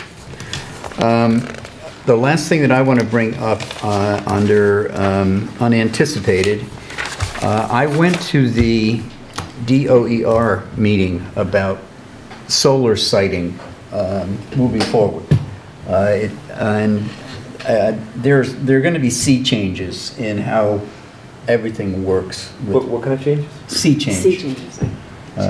Just big changes. Big changes. They could, yeah, call them sea changes because they're vast. The Commonwealth, in its effort to get more solar done and more quickly, is expediting the process by which things are approved. And there is going to be a statewide application for solar that will take the place of individual applications on the municipal level by different departments. So the application that we see from someone who wants to do solar is the same application that zoning will see. It's the same that the Board of Health will see. There's going to be one statewide application.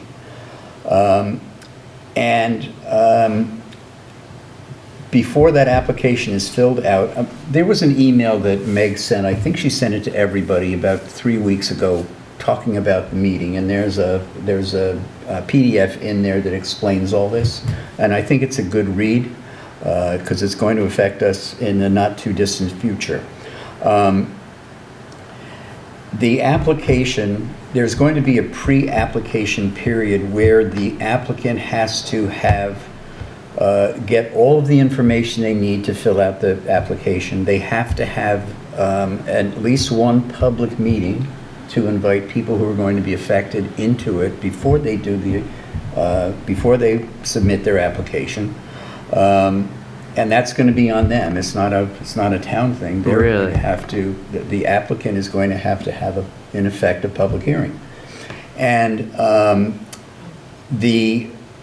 the pre-application process is to gather all of the information so that when the application is filled out, it is absolutely complete.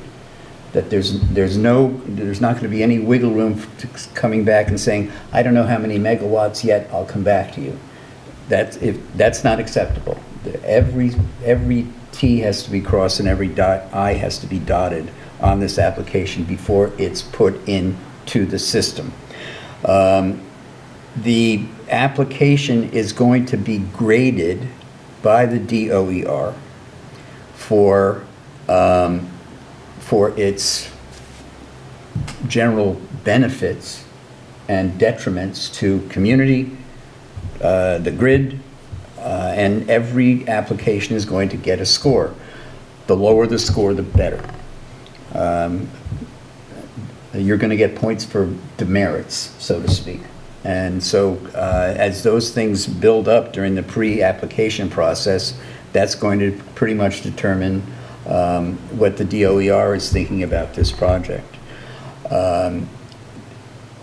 once the application has reached the point of being submitted, and for small solar, the application is going to be submitted to the towns. For large, it's going to go to the DOER, but we still get to vote on these things because it's not gonna take away any of our power. But they're the ones who are gonna give the final approval based on anything that we say yes or no to. But on the smaller arrays that are within the town's purview to permit or not, from the time the finished application is given to the town has 12 months to approve it through any kind of appeals, any kind of, So 12 months to make a decision on it. 12 months to make a decision on Approve it. it or shoot it down. Has to go through all the bodies of it necessarily. That's correct. If no decision is made after 12 months, it's approved. Wow. It happens. Through default. Yep, yeah, so I urge you to read it, there's a lot more there than what I'm saying. This is, the legislation has been enacted already. I will say that at the meeting, there were a lot more answers from the DOER that said, we're still figuring that out, than there were answers, well, here's what's happening. There were a lot of different questions that were raised by a lot of the Conservation Commissioner from Kingston, Plymouth, Wareham, were all there. There were a lot of, Meg was there. A lot of good questions, a lot of good discussion, and there were two representatives from DOER there as well, including the Director of Siting for the state. But there are a lot of loose ends that they're still working on getting done. But this is starting in March, and all towns are going to have to be fully on board by the end of next year. On January 1st, every town and every solar siting will have to abide by the new legislation. But I would certainly recommend, Can somebody send that to me, as I've not seen it? okay, I will do that. I'll check the email and see who was copied on it. I thought I saw that everybody was, but I can send it out again. It's an interesting read, and it's going to change.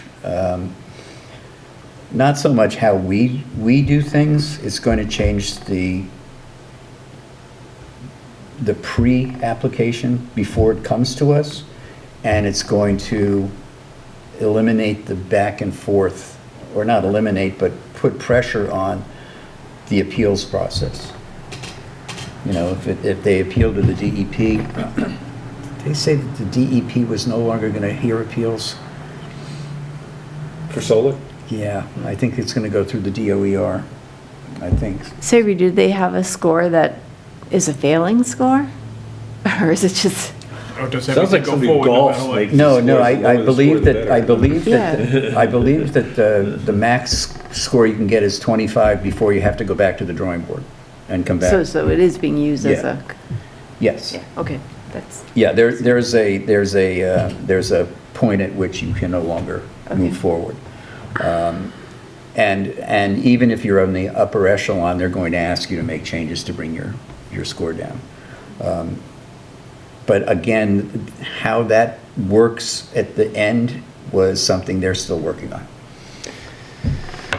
But it's going to expedite the process, and we're going to see, I was talking to Emil about this, we're probably going to see an influx of solar projects in the early part of next year. I was just going to say that. There's going to become fast. We and already furious. are seeing it, and this Well, isn't even it's in twofold. place, It's because but of DOER, the new rules coming in, but it's also because of the incentives that are going away. To qualify for some of the federal incentives that are now. Oh, the federal sense. That are now in effect, you have to have poles in the ground by July 1st of next year. Otherwise, it doesn't count. You lose whatever monies you might be getting. What's the grandfather clause for the state stuff that they're enacting? So, Well, the legislation goes into effect in March. so and- any application pre-March Yes. will still be under the Yes, old and, jurisdiction? and it will, the legislation will be fully enacted statewide by the end of next year. Towns can make a decision in March whether they want to go with the new system or maintain their old ones. They can't do a hybrid. You have to choose one or the other. Go, stay your course till the end of December next year, or go with the new system and do that solely and all the way till December when everybody has to conform. Wow. It's Yeah. going to depend on how well they have all the bugs. in It the sounds system. like it sounds yes. like they're trying to make it more simple, but it's Yeah. only going to get more complicated. And one thing I want to say that Savory mentioned to me earlier is that like Carver is disproportionately affected by this because Carver is a place that people love to build solar. There's a lot of towns like that people aren't building solar in for a number of reasons, but we're going to be affected by this a lot more. Yeah, the than whole other- southeastern Massachusetts and the Berkshires, because there's open space. Yeah. That's where,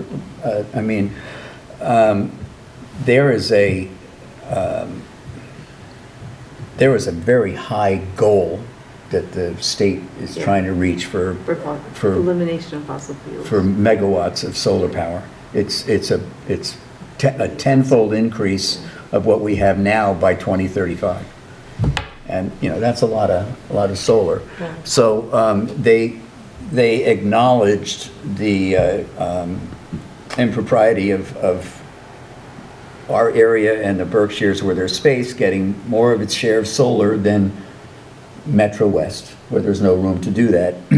So what they're thinking of doing to kind of even out the responsibility is making the more populated areas with less open space where they put battery farms, because they take up less space. So it was an interesting meeting. It was a long meeting. But I will send that to everybody, and I would just suggest that you read it, and it's going to have some effect on not what we do, nor how we rule, nor our bylaws. It'll just affect the process. I think what we're going to see is that we're going to hear about things, but it's going to take longer for it to get to us while they do the pre-application and get all the information they need. So I think it'll help us in the sense that when we do get an application, everything will be there. So planning, us and fire department are the three departments in town that would have to, Yeah, it's going to be a statewide application. so, Yeah, so we all get the same, yeah, the three that overlooked this yeah, would all get the same application. yes. Yeah, the chart that you'll see in this thing on the left hand, it says current, and there are 4 columns. Zoning, wild, wetlands, and then I forget what the other 2 are. And on the new one, it all funnels into one. And so you'll see it. It's interesting. Yeah. I felt that there were a lot of good ideas there, that a lot of thought was put into this. But like anything, it's all of their deadlines to get things done were not met except enacting the legislation. So the final date for when this all takes place is not changing, but everything else is So they not didn't get great. their pre-application stuff done right. Yeah, they didn't What was follow their their own score? rules. Too many demerits. What was their score? 25, 26 on their score? No, I don't know. There were a lot of questions that were asked by a lot of different people that they did not have answers for. The questions weren't new to them, but they just didn't have an answer yet. So anyway, Thanks for going. Yeah. yeah, that place is in the middle of nowhere, all the way down by Scusset Beach. Oh, the Center Hill. It's at the, Yeah. yeah.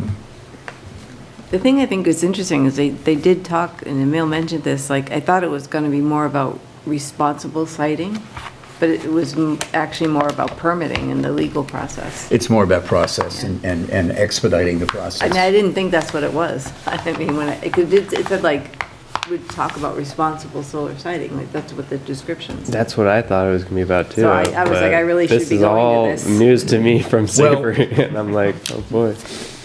Which I'd like to hear the state's take on responsible solar siting, but, In a roundabout way, it was about responsible siting because you're going to get graded on that. So your that's true. score takes that into Oh, I see, that's effect. interesting.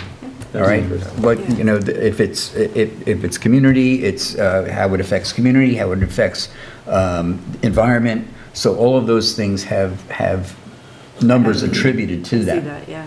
So that, in that sense, you know, the lower your score, the better it's going to be as far as siting is concerned, and they're the ones that are going to be looking at this. Right.